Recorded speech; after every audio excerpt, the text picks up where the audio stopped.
Good evening, audience. How are you? I hope you all are fine. Now I am present here to discuss the topic adverb because in my previous videos I have already discussed the four topics which come under parts of a speech, and these are noun, pronoun, adjective and verb. And today I am going to discuss about adverb. Adverb means क्रिया विशेषण।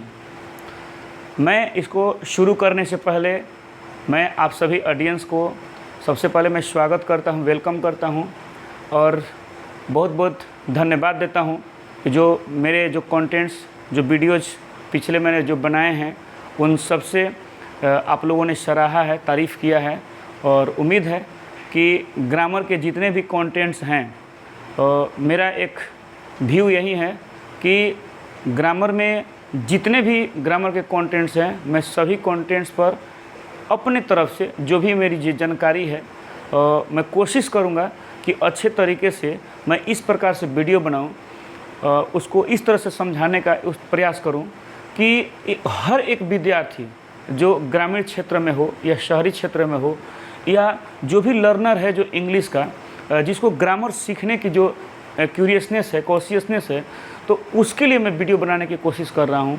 और वैसे students के लिए जो tuition तो पढ़ना चाहते हैं लेकिन कहीं ना कहीं किसी कारण से हो सकता है कि उनका घरेलू कुछ मैटर हो, कुछ इकोनॉमिक फैक्टर होते हैं जो ट्यूशन नहीं पढ़ पाते, उन लोगों को बेनिफिट हो जाए, मेरा यही उद्देश्य है।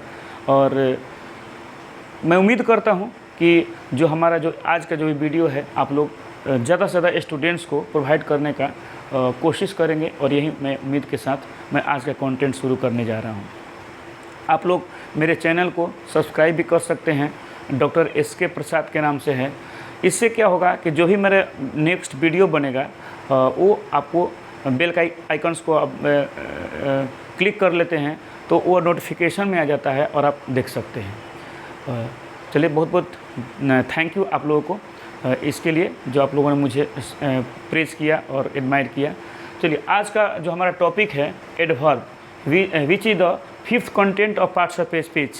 पार्ट्स ऑफ ए स्पीच के बारे में मैंने शुरू में ही डिस्कस किया कि जितने भी इंग्लिश लिटरेचर में वर्ड्स हैं, जितने भी इंग्लिश भाषा में जो वर्ड्स हैं, एक ग्रामेटिकल वर्ड दिया गया है कि these are nouns, these are pronouns, these are adjective, these are verbs and now these are adverbs. तो आप देखेंगे उसको ठीक तरीके से देखेंगे कि जितने भी वर्ड्स हैं कहीं ना कहीं इन पार्ट्स ऑफ स्पीच के अंतर्गत ही आते हैं। ये मैं एक दो बार रिपीट कर देता हूँ, इसलिए कि जब तक मतलब कि if you don't know about the meaning of parts of speech then you can't continue to have the knowledge in another content of the grammar. That's why I always discuss this. These are the meaning of parts of a speech, because parts of a speech जो होता है वो एक words को grammatical word देता है, grammatical name देता है। इट मीन्स जब आप फिल्म देखते हैं तो एक करेक्टर होता है कि these are the heroes, these are the heroines and these are the characters. आप नाटक एक्ट वगैरह देखते होंगे तो उसमें भी देखते होंगे तो पहले एक पात्र का परिचय होता है, तो इसलिए वर्ड का एक इंट्रोडक्शन है। मैं इस रूप में देखता हूं और मैं उम्मीद करता हूं कि आप इसको समझने का कोशिश करेंगे। चलिए, एडवर्ब के बारे में एक स्टूडेंट्स में कन्फ्यूजन होता है। जैसे एडवर्ब्स का यहाँ पर हिंदी लिखा हुआ है क्रिया विशेषण, तो मैं कभी डिफाइन करने के लिए कहता हूँ तो सीधे बोल देते हैं कि क्रिया की विशेषता। ऐसा नहीं है, क्रिया विशेषण का यह कंप्लीट डिफिनीशन नहीं है। कंप्लीट डिफिनीशन मीन्स क्रिया की एडवर्ब सही है कि विशेषण है, लेकिन किसकी विशेषण, किसका विशेषता, विशेषता बताता है लेकिन किसकी विशेषता, तो ये जानना जरूरी है। तो आज मैं आप लोगों को कंप्लीट डिफिनीशन बताने का कोशिश करूंगा। कंप्लीट डिफिनीशन ये है कि कोई भी वर्ब हो, मैंने यहाँ पर डिफिनीशन में लिखा है, मैंने एक सिंपल सा डिफिनीशन लिखा है कि एन एडवर्ब क्वालिफाइज, मैंने विशेषता बताता है किसकी, तो एक वर्ब की या एक एडजेक्टिव की या किसी अनदर एडवर्ब की। मीन्स कि कोई भी ऐसा वर्ड जो वर्ब की या एडजेक्टिव की या किसी अनदर एडवर्ब की विशेषता बताता हो उसे हम क्रिया विशेषण मतलब एडवर्ब कहते हैं। तो एडवर्ब बताने के लिए आपको जानना होगा कि वर्ब, एडजेक्टिव एंड एडवर्ब, ये तीनों में से किसी की विशेषता बतावे तो उसे हम एडवर्ब कहते हैं। ये कंप्लीट डिफिनीसन है, ये मैं बताता हूँ। उसी तरह से एक डिफिनीसन मैंने और भी लिख दिया है ताकि जब बच्चे नोट्स करें, कहीं ना कहीं ग्रामर के कंटेंट्स के नोट्स बनाते हैं तो उनको नोट्स बनाने में भी एक सपोर्टिंग फैक्टर के रूप में काम करेगा। इसलिए मैं पूरा पहले ही लिख देता हूँ ताकि मेरा टाइम का सेविंग हो सके। तो मैंने एक डिफिनीसन और भी लिख दिया है कि an adverb is a word which used to add something to the meaning of a verb, adjective and another adverb. तो इसको शॉर्ट में बोलते हैं कि एन एडवर्ब क्वालिफाइज, एक क्रिया विशेषण विशेषता बताता है एक क्रिया की या एक विशेषण की या किसी अन्य क्रिया विशेषण की। मैंने यहाँ पर थोड़ा सा जगह रखा है यह समझाने के लिए कि कैसे, क्योंकि suppose that if you define the adverb then you have to explain about the examples also. तो एग्जाम्पल्स को हम लोग कैसे मतलब कि बता करके उसको क्लियर करें कि आखिर ये जो डिफिनीसन है कैसे जस्टिफाई करता है। तो चलिए हम आते हैं, पहले हम वर्ब की विशेषता लेते हैं। तो कोई भी वर्ब मीन्स कि कोई भी एक प्रिंसिपल वर्ब ले लेते हैं और उस वर्ब की विशेषता हम देखते हैं कि क्या हो सकता है। जैसे मान लीजिए कि हम यहाँ पर लिखते हैं कि ही राइट्स। राइट्स क्या है? वर्ब है। वर्ब मैंने पिछले सेशन में मैंने बताया था वर्ब क्या होता है कि जैसे कोई भी पढ़ना, लिखना, उठना, बैठना, खाना पीना। तो ऐसे तो ये प्रिंसिपल वर्ब है। इसको मैंने दो पार्ट में किया था, ट्रांजिटिव एंड ट्रांजिटिव। इसके बाद एक जुलरी वर्ब को मैंने दो पार्ट में किया था, प्राइमरी एंड मॉडल।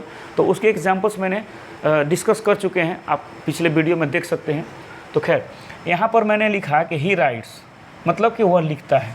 तो इसकी विशेषता नहीं बतानी हमको, चूँकि ये प्रोनाउन है, ये सब्जेक्ट है, प्रोनाउन है। इसकी विशेषता बताएंगे तो एडजेक्टिव हो जाएगा। हमें बतानी है विशेषता एडजेक्टिव इस वर्ब की। तो लिखने की विशेषता हम क्या बता सकते हैं? हम लिख सकते हैं तो स्लोली, ब्यूटीफुली, फ्लुएंटली, कुछ भी लिख सकते हैं। तो कहने को तो वो लिखता है, तो कैसे लिखता है? तो धीरे धीरे लिखता है। तो ये लिखने की विशेषता हुई, इसे हम एडवर्ब कहेंगे। सिमिलरली हम एडजेक्टिव की विशेषता बताना चाहें तो एक एडजेक्टिव वाला सेंटेंस लिखेंगे पहले।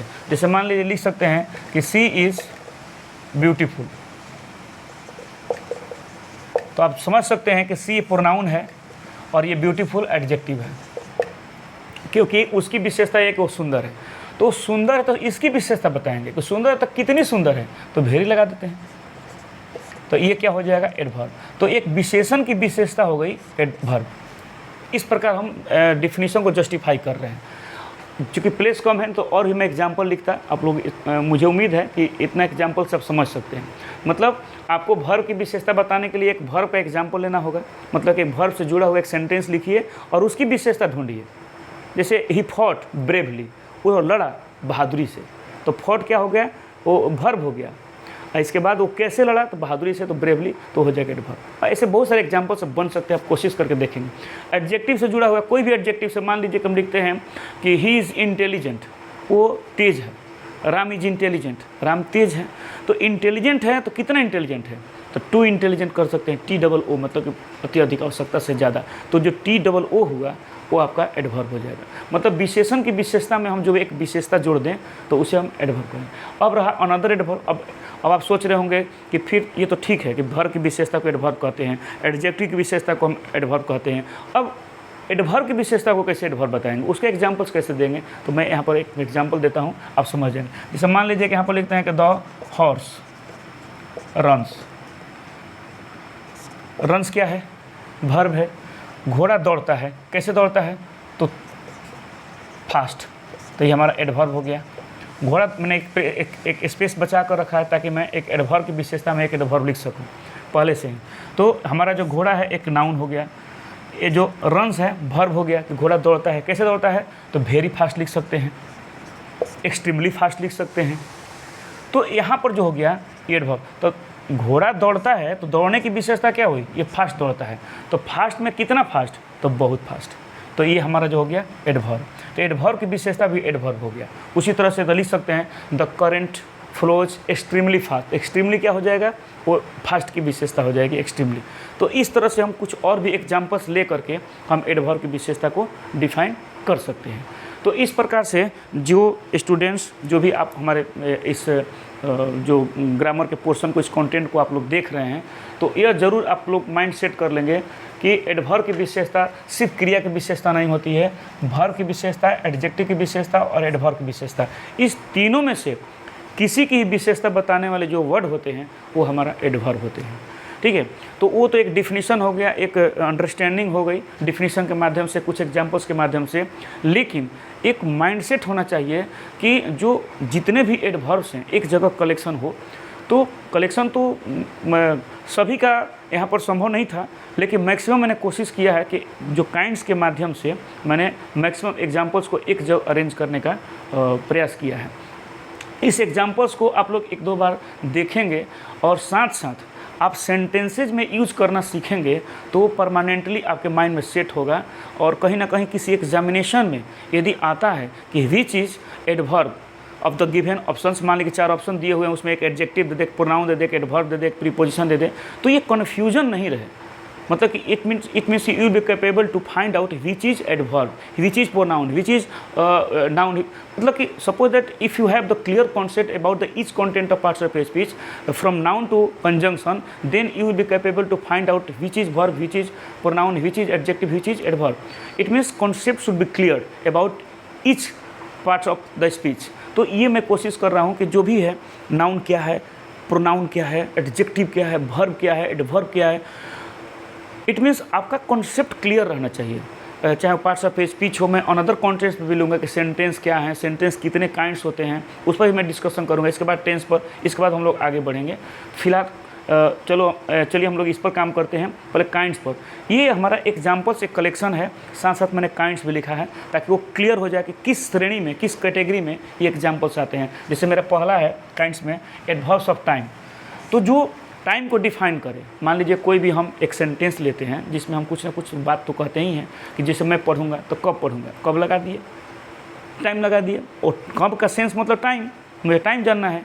ये काम करते हो तो कैसे करते हो, कितना देर में करते हो, या बहुत जल्द करोगे, देर से करोगे, अभी करोगे, मतलब कहीं ना कहीं एक टाइम का उसमें सेंस होता है, तो वो एडवर्ब के रूप में माना जाता है। तो इसीलिए मैंने लिखा है कि times of adverbs of time. तो जैसे टुडे, मान लीजिए कि मैं आज यह काम करूँगा, मतलब करूँगा, I will do this work today. तो टुडे मतलब आज करूँगा।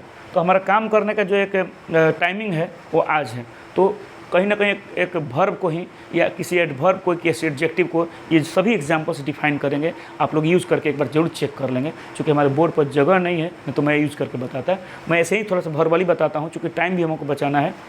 तो टुडे, यस्टरडे, एगो, मतलब मैं सबका मैं हिंदी भी कर देता हूँ ताकि स्टूडेंट्स, कुछ ऐसे स्टूडेंट भी होते हैं जिसको मीनिंग में प्रॉब्लम होता है, तो वो मेरा वीडियो पॉज करके उस मीनिंग को हिंदी को लिख सकते हैं। जैसे मान लीजिए कि टुडे है तो आज हो गया, यस्टरडे बीता हुआ कल को कहते हैं, एगो मतलब पहले, बिफोर का भी मतलब पहले होता है। मैं बताऊंगा कि एगो बिफोर में क्या अंतर है बाद में, क्योंकि एगो हम लोग यूज़ करते हैं जब कहीं ना कहीं पास्ट में इसको यूज़ करते हैं पहले के सेंस में। तो खैर इसकी बात बाद में होगी जब प्रीपोजिशन का हम लोग प्रयोग करेंगे। लेट, लेटली, लेट मतलब देर से, लेटली मतलब देर से होता है। जस्ट मतलब अभी अभी, इमीडिएटली तुरंत होता है, टुमारो कल, नाउ मतलब कि अब, देन मतलब तब, सून मतलब जल्दी। तो इस प्रकार से ईटी से मैंने लिख दिया कि हो सकता है एक आध दो और भी एग्जाम्पल हो सकते हैं जो टाइम को डिनोट करते हैं एडवर्ब के रूप में। तो इसको मैं छूटा हुआ होगा तो मैं कभी सेशन में उसको, हम नेक्स्ट वीडियो में उसको एथी कर दूँगा। तो ये टाइम के रूप में ये सभी जो हैं कहीं ना कहीं आपको एडवर्ब के रूप में प्रयोग होते हैं। तो एक माइंड में भी आप बार बार रीडिंग करेंगे तो एक माइंड में सेट हो जाएगा कि दीज आर द एडवर्ब्स। तो एडवर्ब्स सेट रहेगा तो कम से कम एक फिगर में बना रहेगा कि वो एडवर्ब्स क्या होते हैं।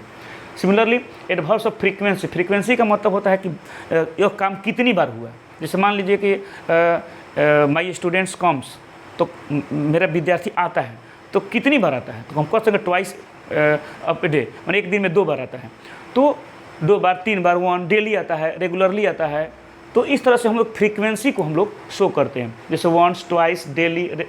वंस मतलब एक बार, ट्वाइस 2 बार, डेली मतलब कि रोज़ या प्रतिदिन, डेली मतलब रोज़ समझ ही रहे हैं, रेगुलरली मतलब कि हमेशा, लगातार, अगेन मतलब कि बार बार जिसको बोलते हैं, नेवर मतलब कभी नहीं, अले मतलब हमेशा, सेल्डम मतलब कि प्राय होता है, ओकेजनली मतलब कभी कभार, जैसे हम लोग कहते हैं वो कभी कभार ही आता है।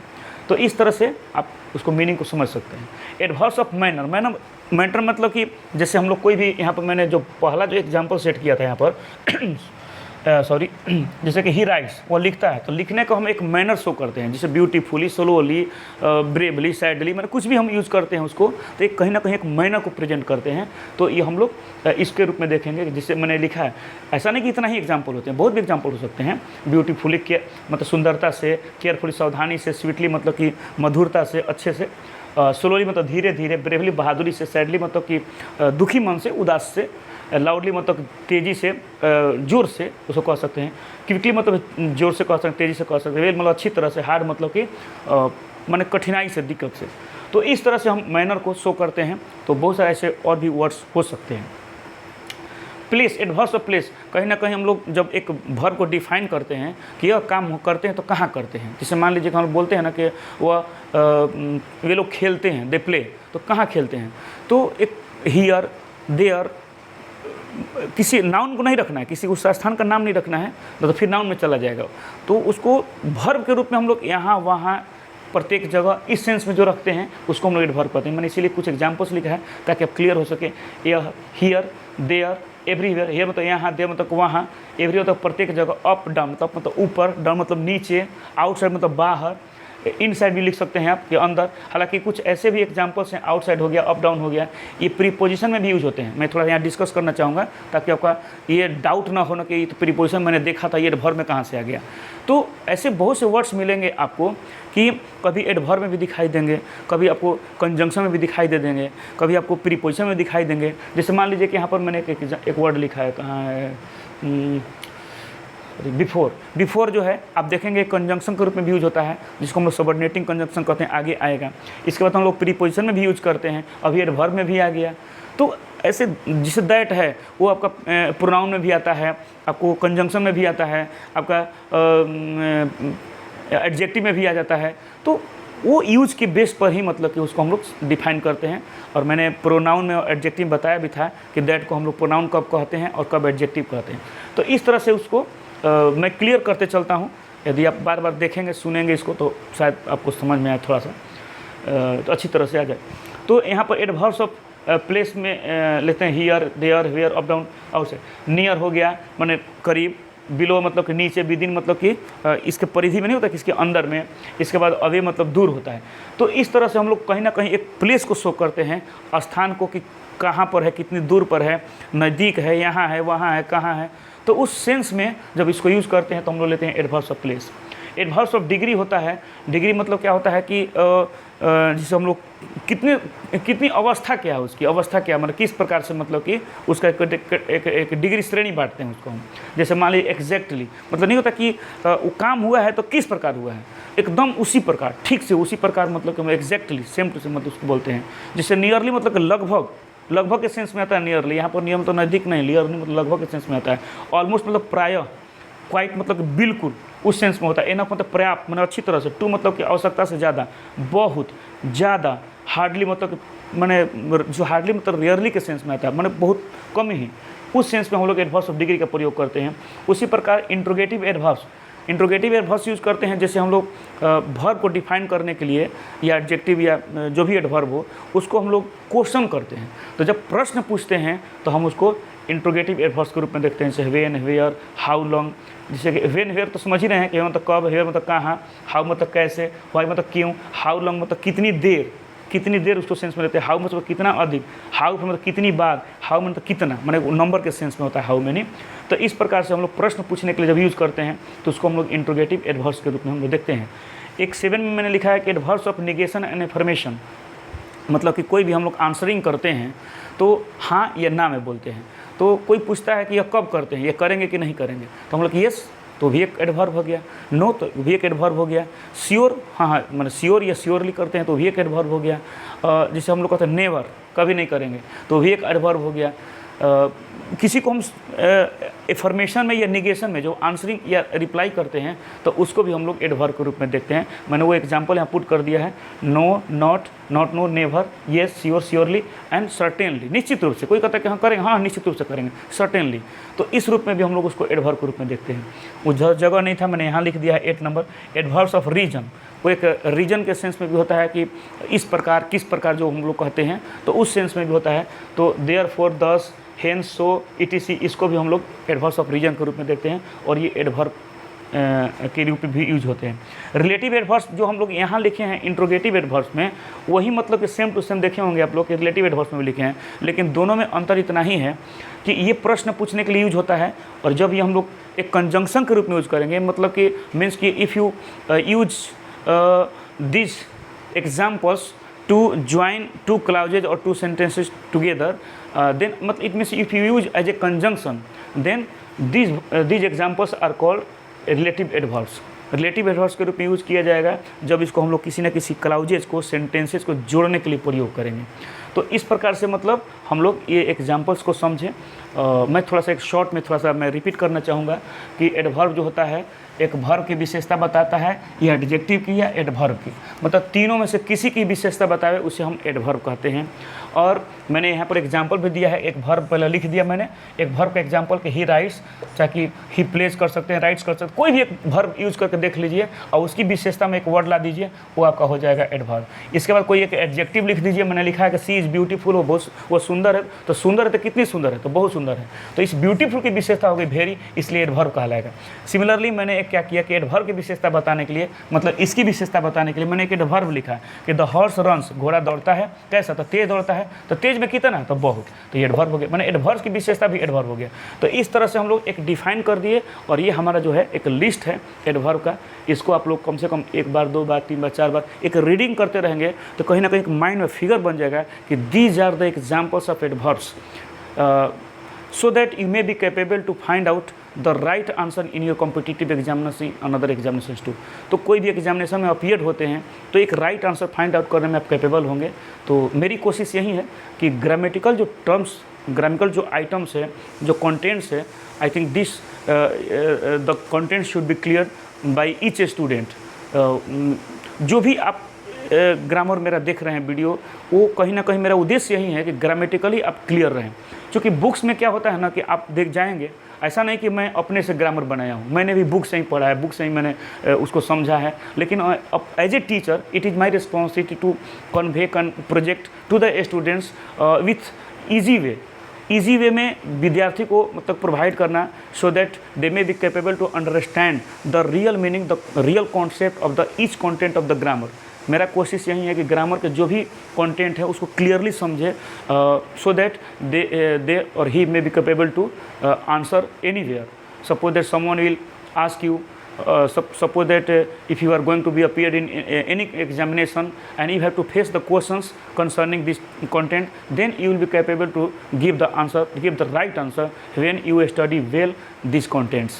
तो मेरा एक एफर्ट है, मेरा प्रयास, एक अटेम्प्ट है कि मैं मतलब कि I should provide you this type of materials so that you may understand, you may study thoroughly the content of the grammar। देखता हूँ, मैं कोशिश करते रहता हूँ। तो आपको इसमें किसी प्रकार की कोई भी डाउट्स हो या किसी भी कोई सजेशन हो तो आप कमेंट बॉक्स में नीचे लिख सकते हैं, और मैं आपको वेलकम करूँगा, थैंक यू बोलूँगा। और मैं आप सभी से मैंने टॉपिक लिया है आज कि मुझे एडवर्ब बताने हैं। मैं इसके बाद फिर प्रीपोजिशन के बारे में शॉर्ट में कुछ बताने का प्रयास करूंगा, फिर हमारा चलेगा इंटरजेक्शन, फिर कंजंक्शन, इसके बाद हम सेंटेंस पर आएंगे, फिर टेंस पर। इस तरह से हमारा एक कंसिस्टेंटली एंड कंटिन्यूसली मेरा जो वीडियो का कंटेंट चलता रहेगा। और यूट्यूब पर मैं अपलोड करता हूँ, फेसबुक पर भी मैं उसको डालता हूँ, ताकि ज़्यादा से ज़्यादा हमारे स्टूडेंट्स को ये मिल सके, या कोई भी लर्नर हो जो इंग्लिश ग्रामर सीखना चाहता है, ये कोशिश। मैं यहाँ पर एक और भी बात बोलना चाहूँगा कि आपका ग्रामर के साथ साथ जो कंपोजिशंस कंटेंट्स होते हैं, लाइक ऐसे होते हैं, आपका प्रेसिस राइटिंग होते हैं, पैसेज होते हैं, एप्लीकेशंस होते हैं, तो इन चीज़ों पर भी मैं कभी ना कभी मैं डिस्कस करूँगा। लेकिन मैं चाहता हूँ कि कम से कम at least basic contents of the grammar should be completed first, like parts of speech, sentence, tense and passive voice। So I think these are the pillars on which you have to build the building of English language and literature, so that first of all these basic content should be cleared by you, and then I will discuss another content like to understand the language and literature as a composition। तो उस पर हम लोग बाद में discuss करेंगे, लेकिन first of all आपको थोड़ा सा ग्रामेटिकली स्ट्रॉन्ग होना पड़ेगा। तो I would like to suggest you again and again that you have to follow these contents of the grammar, basic grammar, so that you may understand the next content of the grammar when I will discuss. So आगे मैं discuss करूँगा. मैं तो हमेशा students अपने जब physical session लेता हूँ तो मैं बोलता हूँ कि आप लोग ग्रामेटिकली जिससे कि आप लोग टेंस तक कम से कम कंप्लीट कर लीजिए. मैं ग्रामर का प्रत्येक कंटेंट इतना मैं इजीली कर दूंगा कि लगेगा कि ग्रामर में तो कुछ है ही नहीं. तो मैं कोशिश कर रहा हूँ कि जितना मुझे जानकारी है, मैं ये नहीं कहता कि मुझे बहुत ज़्यादा जानकारी है, लेकिन जितनी जानकारी है, मेरा जो एक्सपीरियंस है जितने दिनों का, मैं अपने स्टूडेंट्स से शेयर करने की कोशिश करता हूँ ताकि ज़्यादा से ज़्यादा स्टूडेंट्स लाभान्वित हो सके. और तो मैं बार बार कहता हूँ कि आपके कोई सजेशंस हो, कोई कमेंट हो तो आप लिख सकते हैं. मुझे बहुत अच्छा लगेगा कि किसी ने फॉलो किया, किसी ने मुझे टैग करके ये मैंने अपना सुझाव दिया, तो मैं दिल से उसे धन्यवाद दूंगा और मेरी शुभकामनाएं होंगी. तो चलिए, मैं अब इस वीडियो को मैं लंबा नहीं करना चाहूँगा. मैं आप लोगों को फिर मिलता हूँ नेक्स्ट कंटेंट में. आज के लिए इतना ही. Good night. I will see you again. Thank you.